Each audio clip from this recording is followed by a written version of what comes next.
저는 우원식 의원입니다. 오늘 이 자리는 김영균 후속 대책을 위한 당정 TF의 팀장 자격으로 이 자리에 왔습니다.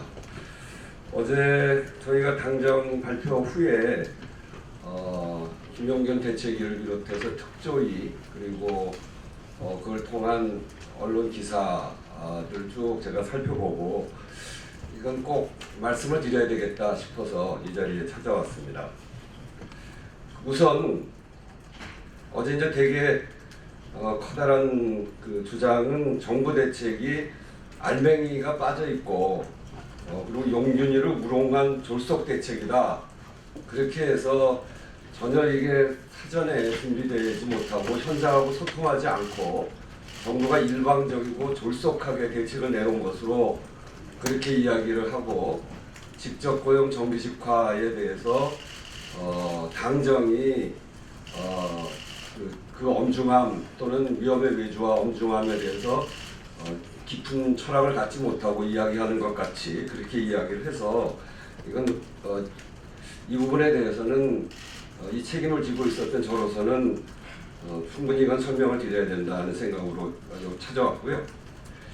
이번 김영균 후속 대책은 이미 지난 2월 5일 날 고 김영균 대책위와 당정이 합의한 사항을 이행한 것입니다. 그러니까 이번 발표가 그냥 발표된 게 아니고 이번 발표의 근거가 됐던 지난 2월 달에 당정 발표가 있었습니다. 그 당정 발표에 이번에 발표할 내용들, 특히 고용 부분에 있어서 그 내용이 그때 합의가 된 것이고 그것이 변화된 게 아니라는 점을 먼저 말씀드립니다.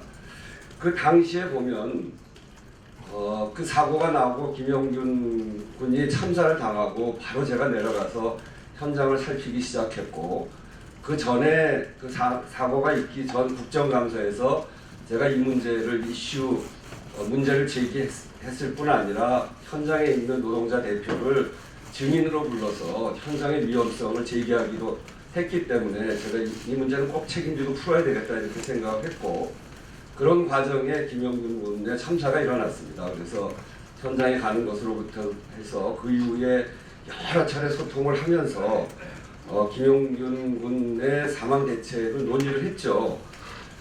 정부에서 매우 어려워했고 그리고 이거는 중간에 가다가 실종될 가능성이 높아서 당에 다시 개입을 하기 시작을 해서 당이 사실상 주도권을 쥐고 논의를 시작한 겁니다.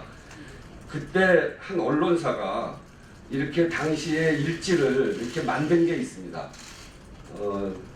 그때 보면 김영균 노동자 사망 대책 당정청 논의 과정 그래서 2019년 1월 28일 날 우원식 민주당 의원이 산업부에 대해서 경상정비 정규직화 방안 논의를 하자고 했더니 산업부가 난색을 표해서 30일 날은 이해찬 민주당 대표가 제가 산업부 장관을 비공개 당정을 해서 특히 이 대표가 산업부 의지가 부족하다. 위험의 외주화 꼭 이뤄내야 된다. 위험의 외주화를 완전히 막아야 된다. 이렇게 이야기를 하고 그건 대통령의 입장이기도 했었고요.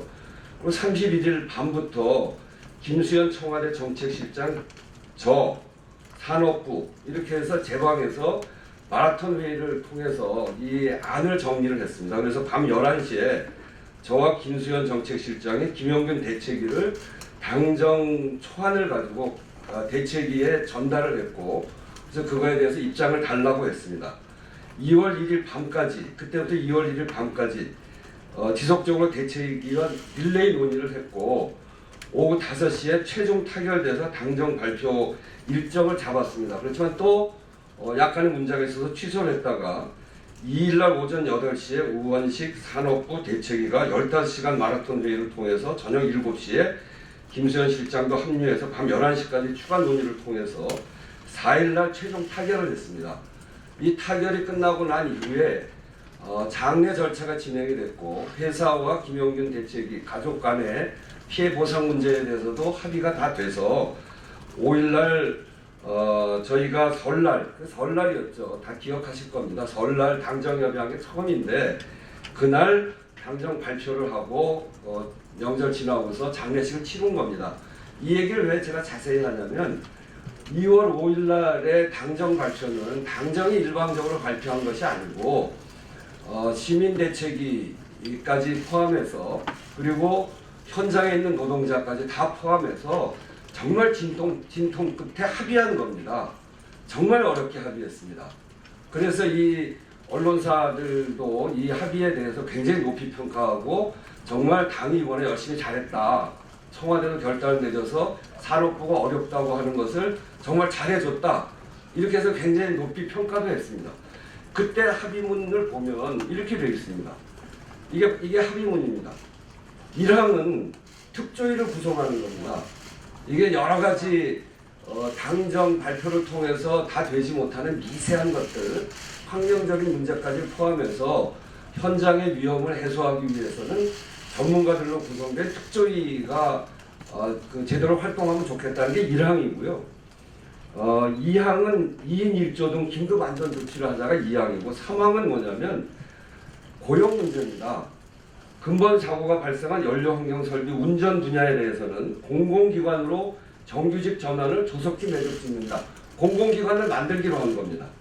경상정비 분야에 대해서는 이거 그렇게 하기도 쉽지 않고 매우 복잡한 사정을 이 경상정비 분야에 여러 회사들이 결합되어 있기 때문에 그게 어려웠기 때문에 위험의 외주와 방지라는 원칙하에 세부 업무 영역을 분석해서 위험을 최소화하면서 전문성을 강화하는 방안, 근로자의 처우 및 정규직화 여부 등 고용의 안정성을 근본적으로 개선하는 방안을 마련한다. 이렇게 합의를 한 겁니다. 왜 이렇게 그리고 세부 브리핑에서는 좀 더 구체적으로 이게 같이 발표한 건데 구체적으로 이렇게 했습니다. 특조위는 2019년 6월 30일까지 그 내용을 조사 결과를 제시한다. 이렇게 했고요. 2항의 3에 가면 5개 발전사 전환 대상 업무를 통합한 하나의 공공기관을 만들고 직접 고용한다. 그러니까 발전사 직접 고용은 어렵다고 판단을 한 것이고 이 5개 발전사가 하나의 통합된 공공기관을 만들어서 거기에 직접 고용을 하자.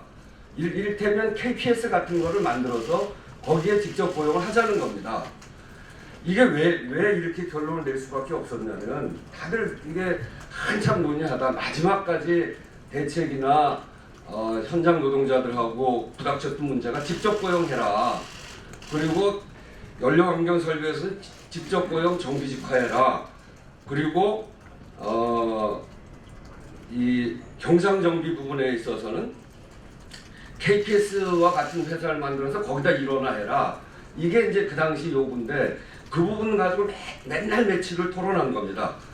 왜 이게 어려웠냐면 첫째는 연료환경 설비의 경우에는 한전산업개발이 전체 연료환경 설비 전체의 75%의 일을 담당하고 있습니다. 한전산업개발이 3,100명의 그 인력을 가지고 있는데 여기 일하는 사람들, 연료환경 설비에 일하는 사람들이 2,000명이 됩니다. 이거를 직접 고용할 경우에 한전산업개발이 공중분해가 됩니다. 과연 한전산업개발을 공중분해시킬 수 있는가? 여기에 주주회사들인데 여기 소송 걸고 이렇게 할 경우에 어떻게 할 거냐?